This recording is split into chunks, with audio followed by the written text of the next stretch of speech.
नमस्कार. मी डॉक्टर राम नाईक.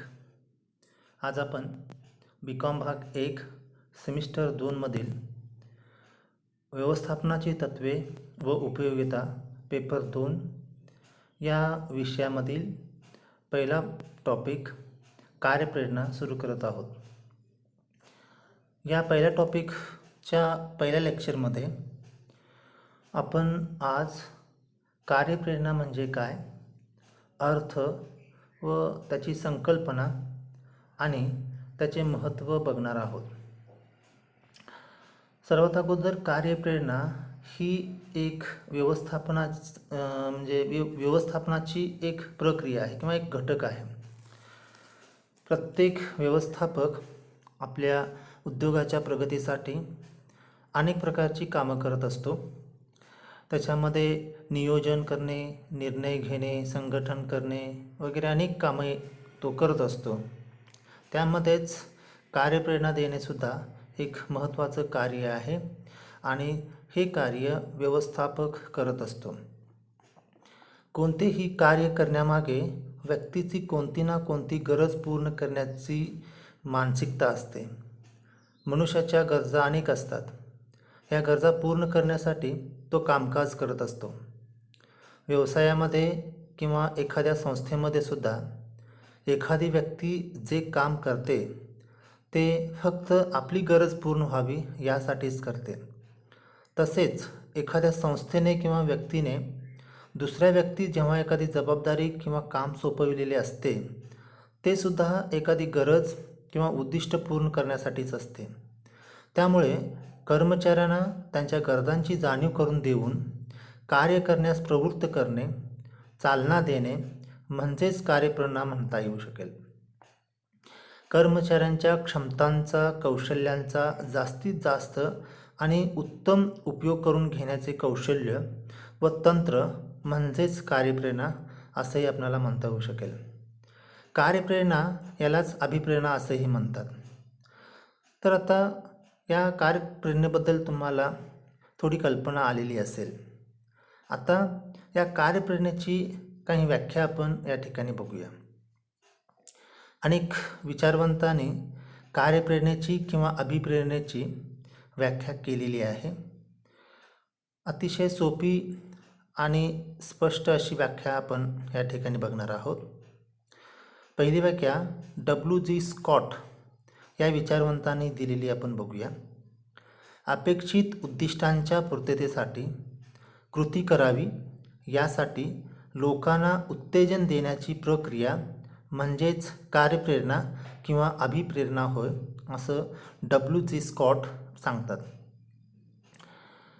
याचाच अर्थ काय?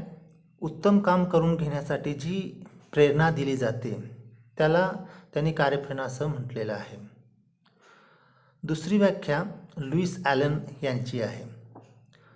लोकांनी अपेक्षेप्रमाणे कृती करावी यासाठी त्यांना प्रेरणा देणे, उत्तेजना देणे आणि प्रवृत्त करणे यासाठी व्यवस्थापक करत असलेले कार्य म्हणजेच कार्यप्रेरणा होय, असे लुईस ॲलन म्हणतात. थोडक्यात एखाद्या कर्मचाऱ्याला कामासाठी प्रवृत्त करणे आणि प्रवृत्त करण्यासाठी ज्या काही गोष्टी केल्या जातात त्याला कार्यप्रेरणा म्हणता येऊ शकेल. आता हे सर्व 2 व्याख्यांचा जर समजा अभ्यास केला तर यातून त्याची काही वैशिष्ट्ये आपल्याला लक्षात येऊ शकतात. कोणती महत्त्वाची वैशिष्ट्ये आहेत बघा. कार्यप्रेरणा म्हणजे ही एक प्रक्रिया आहे ज्याच्यामध्ये प्रमुख आपल्या कर्मचाऱ्यांना उत्तेजन देतो, प्रेरणा देतो किंवा कामासाठी प्रवृत्त करतो. हे पहिलं वैशिष्ट्य. दुसरं वैशिष्ट्य आहे आपली अपेक्षित कार्य पूर्ण करून घेण्यासाठी ही कार्यप्रेरणा दिली जाते. त्यानंतर तिसरं वैशिष्ट्य आहे अभिप्रेरणा ही फक्त कर्मचाऱ्यांनाच दिली जाते. उत्पादनाची अनेक साधने व्यवसायामध्ये उपलब्ध असतानासुद्धा सर्व साधनांच्यासाठी अभिप्रेरणा किंवा कार्यप्रेरणा देता येत नाही. ज्यांना विचार करता येऊ शकते, ज्यांचं मन आहे, असा एकमेव घटक म्हणजे मानव आणि त्या घटकालाच आपण कार्यप्रेरणा देऊ शकतो. म्हणून अभिप्रेरणेला मानसशास्त्रीय घटक असंही म्हणतात. पुढचं वैशिष्ट्य आहे कार्यप्रेरणा ही व्यक्तिसापेक्ष असते. म्हणजे प्रत्येक व्यक्तीसाठी वेगवेगळ्या प्रकारची कार्यप्रेरणा द्यावी लागत असते. पुढचं वैशिष्ट्य आहे कार्यप्रेरणेचा संबंध मानवी गरजांशी असतो. त्यानंतर त्याचं पुढचं वैशिष्ट्य आहे कार्यप्रेरणा ही अखंड चालणारी प्रक्रिया आहे. पुढचं वैशिष्ट्य कार्यप्रेरणेमध्ये अनेक घटकांचा समावेश होतो. त्यानंतर कार्यप्रेरणेमुळे कर्मचाऱ्यांची कार्यक्षमता वाढते, तसेच उत्पादकताही वाढते. पुढचं वैशिष्ट्य आहे कार्यप्रेरणा ही अत्यंत व्यापक आणि गुंतागुंतीची प्रक्रिया आहे. आणि पुढचं वैशिष्ट्य आहे कार्यप्रेरणेमध्ये अंतर्गत व बहिर्गत प्रेरणांचा समावेश होऊ शकतो. तर ही सर्व कार्यप्रेरणेची वैशिष्ट्ये आपण कार्यप्रेरणेच्या व्याख्येवरून सांगू शकतो. आता कार्यप्रेरणेचे महत्त्व काय आहेत ते आपण बघूया. कार्यप्रेरणा हे व्यवस्थापनाचे एक अत्यंत महत्त्वाचे कार्य आहे.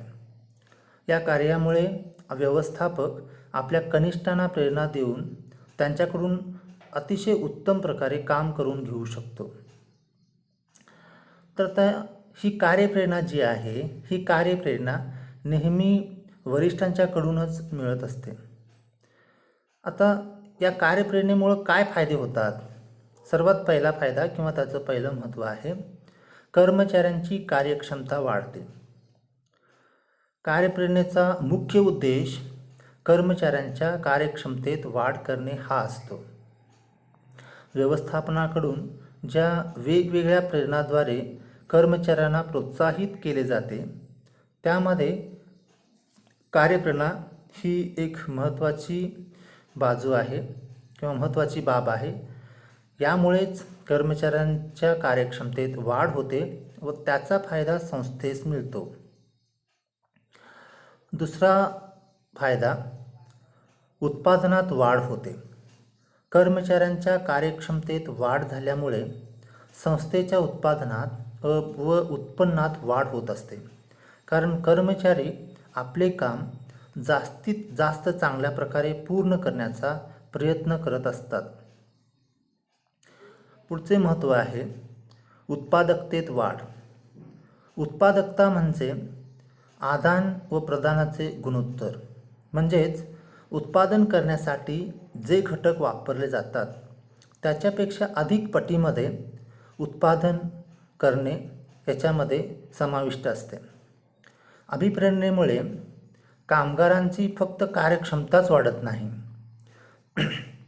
तर त्यांच्या एकूण कामगिरीवर सकारात्मक परिणाम होत असतो. त्यामुळे उत्पादन वाढ होण्याबरोबरच खर्चसुद्धा मर्यादित राहतो आणि परिणामी उत्पादकतेत वाढ होते. चौथा फायदा आहे साधनांचा महत्तम वापर. कार्यप्रेरणेमुळे कर्मचाऱ्यांना योग्य वातावरण उपलब्ध होते. त्यांच्यामध्ये संस्थेविषयी आपलेपणाची भावना निर्माण होते व त्याचा चांगला परिणाम त्यांच्या कामकाजावर होतो. कर्मचारी त्यांचे काम पूर्ण करताना अतिशय काळजीपूर्वक करायला लागतात. यंत्र, कच्चा माल इत्यादी घटकांची हाताळणी ते योग्य प्रकारे करायला लागतात. म्हणजेच या मौल्यवान उत्पादन साधनांचा महत्तम वापर ते करतात. पुढचा फायदा आहे व्यवस्थापन व कर्मचारी यांच्यामध्ये संबंध. व्यवस्थापनाकडून योग्य कार्यप्रेरणा मिळाल्यामुळे व्यवस्थापन व कर्मचारी यांच्यातील संबंध सलोख्याचे व चांगले बनतात. त्यामुळे कर्मचाऱ्यांचे गैरहजेरीचे प्रमाणही कमी होते. तसेच कर्मचारी अदलाबदलीचे प्रमाणही कमी होते. हा एक फायदा त्याच्यामुळे मिळू शकतो. यानंतर पुढचा फायदा आहे निष्ठावान कर्मचारी वर्ग. कार्यप्रेरणेमुळे कर्मचाऱ्यांच्या मनात संस्थेविषयी आपुलकी निर्माण होते. कर्मचाऱ्यांना आर्थिक व आर्थिकेतर प्रेरणा दिल्या जातात. त्यांच्या अडचणींचा तसेच क्षमतांचा व कौशल्यांचा विचार केला जातो. त्यांना निर्णय प्रक्रियेत सहभागी करून घेतले जाते. त्यामुळे त्यांच्या मनात संस्थेबद्दल जिव्हाळा निर्माण होऊ शकतो. पुढचा फायदा आहे कार्य सुरक्षितता व समाधान. कार्यप्रेरणेमध्ये कर्मचाऱ्यांना चांगले कार्य वातावरण उपलब्ध करून दिले जाते. त्यामुळे त्यांना आपल्या नोकरीबद्दल सुरक्षितता निर्माण होते व त्याचा परिणाम त्यांच्या मानसिकतेवर होतो. हे चिंतामुक्त स्थितीत काम करू शकतात.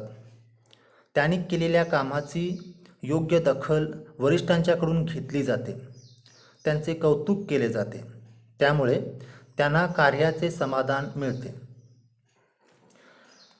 पुढचा फायदा आहे कर्मचाऱ्यांच्या गुणवत्तेत वाढ. कार्यप्रेरणेद्वारे कर्मचाऱ्यांना त्यांचे कौशल्य दाखवण्यासाठी उत्तेजन दिले जाते.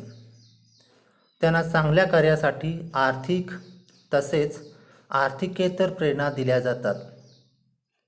त्यामुळे कर्मचारी अधिकात अधिक कौशल्ये व आपल्या क्षमतेचा वापर करतात. त्यामुळे त्यांच्या पात्रतेमध्ये गुणवत्तेमध्ये सुधारणा होते. पुढचा फायदा आहे कामगारांचे राहणीमान सुधारते. कर्मचाऱ्यांना आर्थिक व आर्थिकेतर प्रेरणा दिल्यामुळे त्यांच्या उत्पन्नात वाढ होते. तसेच इतर सुविधा मिळाल्यामुळे त्यांचे जीवनमान किंवा समाजातील स्तर सुधारतो. त्यानंतर पुढचा 10वा फायदा जलद उद्दिष्ट पूर्ण होते. कार्यप्रेरणेमुळे कर्मचाऱ्यांना अनेक लाभ मिळतात. त्यांचा फायदा संस्थेशी होतो. कर्मचाऱ्यांची कार्यक्षमता वाढते, गुणवत्ता वाढते, संस्थेविषयी त्यांच्या मनात आपुलकी निर्माण होते. त्यामुळे कर्मचारी पुढाकार घेऊन संस्थेने आपल्यावर दिलेली जबाबदारी अतिशय चांगल्या पद्धतीने पार पाडतात व यामुळे संस्थेची उद्दिष्टे जलद पूर्ण होतात. तर हे सर्व या अभिप्रेरणेचे किंवा कार्यप्रेरणेचे फायदे आहेत किंवा याचे महत्त्व आहेत. आपण कोणकोणते महत्त्व बघितले? पहिला फायदा किंवा महत्त्व बघितला तो म्हणजे या कार्यप्रेरणेमुळे कर्मचाऱ्यांची कार्यक्षमता वाढते. दुसरा फायदा बघितला कार्यक्षमतेमुळे उत्पादनात वाढ होते. तिसरा फायदा बघितला कार्यक्षमतेमुळे उत्पादकतेत वाढ होते. त्यानंतर आपण चौथा फायदा बघितला कार्यक्षमतेमुळे साधनांचा महत्तम वापर कर्मचारी करतात. पाचवा फायदा बघितला व्यवस्थापन व कर्मचारी यांच्यामध्ये सलोख्याचे संबंध या कार्यक्षमतेमुळे मिळू शकतात. त्यानंतर 6वा फायदा बघितला कार्यप्रेरणेमुळे निष्ठावान कर्मचारी वर्ग निर्माण होतो. 7वा फायदा बघितला कार्यप्रेरणेमुळे कार्य सुरक्षितता व समाधान वाढते. 8वा फायदा बघितला कर्मचाऱ्यांच्या गुणवत्तेमध्ये या कार्यप्रेरणेमुळे वाढ होते. त्याशिवाय आपण 9वा फायदा बघितला कर्मचाऱ्यांचे राहणीमान सुधारते.